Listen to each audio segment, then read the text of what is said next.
काही शिक्षक पुस्तकातून तर काही शिक्षक पुस्तकापलीकडे जाऊन विद्यार्थ्यांना धडे देतात.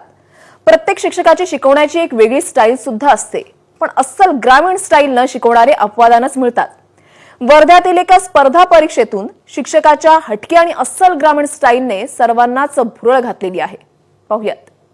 येतून खद खद खद खद लावारस निघे आणि तो लावारस असा इकडे जाऊन पसरे. ठीक आहे, असा खद खद खद खद खद खद निघे आणि खद खद खद खद खद खद खद खद खद हा असं निघे खद खद खद खद खद खद खद हा खद खद खद खद खद खद खद असा मस्त. ठीक आहे, असा शिकवण्याचा हा लाभा बघून पोरांनाही शिकण्यात रस निर्माण झाल्याशिवाय राहणार नाही. कॅपलरी होत्या तर उली उलीच निघत नाही का. सध्या या शिक्षकाच्या स्टाईलनी अनेकांना भुरळ पाडली आहे. असं उली निघाला का उली उली उली उली. अस्सल ग्रामीण वैदर्भीय भाषेत विद्यार्थ्यांना शिकवणारे हे आहेत वर्ध्यातील नितेश कराळे. पाहता मूर्धा. ठीक आहे, तर ते मूर्धा वर्ण उच्चारताना जीभ अशी मागण्या लागते, अशी पलटवा लागते अशी. धडक धडक ठोस मारते ते उच्चारताना. कुठं?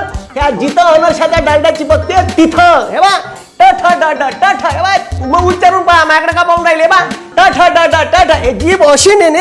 ठीक आहे, अशी करणे दन्न दन्न ठोस मारते. ठीक आहे, टठ ड टठ ड.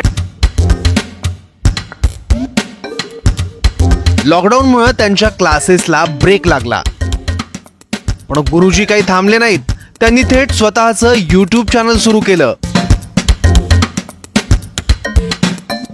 पण तिथेही मुलांना आकर्षित करणं सोपं काम नव्हतं.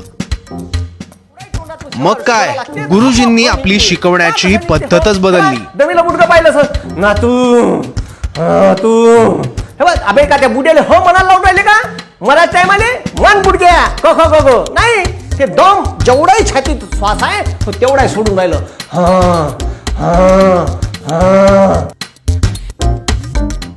मी 2013ला जेव्हा इथे क्लास टाकले तेव्हा इथे विद्यार्थी माझ्याकडे आले पाहिजे, क्लास लावले पाहिजे म्हणून मी पुणेरी पॅटर्न हे नाव टाकलं. पण मात्र माझी जी भाषा होती, जी लहानपणापासून माझ्या गावातून मांडवा या गावातून मला भेटली, तर तिथून त्या भाषेचा म्हणजे विदर्भातली जी ओरिजिनल भाषा आहे मी ती सोडली नाही आणि विद्यार्थ्यांना त्याच्या गावरानी भाषेत किंवा त्या भाषेत त्याच्या डोक्यात बसलं पाहिजे, सहज सोप्या भाषेत त्याच्या मेंदूत पोहोचलं पाहिजे. असं मोठं मोठं होत जाते तसं काही आपल्याला. ठीक आहे, मुरमाला चेहऱ्यावर असा डेमूर वाढत जाते, हे वाढत जाते, हे वाढत जाते. कराळे यांची हीच पद्धत नेटिझनसाठी आकर्षणाचा विषय ठरते आहे. ठीक आहे, लावारस निघते का तो हो हो हो हो हो हो हो हो हो. तर अनेक विद्यार्थ्यांना याचा फायदा होतोय. जे शिक्षक लोक आहेत जे थोडेसे शिक्षक झाल्यानंतर चांगल्या भाषेत बोलण्याचा प्रयत्न करतात, जी मूळची भाषा आहे जी विद्यार्थ्यांना समजेल अशी भाषा सोडून देतात, तर त्यांना म्हणजे ही भाषा एक चांगलं व्यासपीठ मिळू शकते की आपल्या गावरानी भाषेत शिकवलं तर विद्यार्थ्यापर्यंत आपलं ज्ञान चांगल्या प्रकारे आपण पोहोचू शकतो.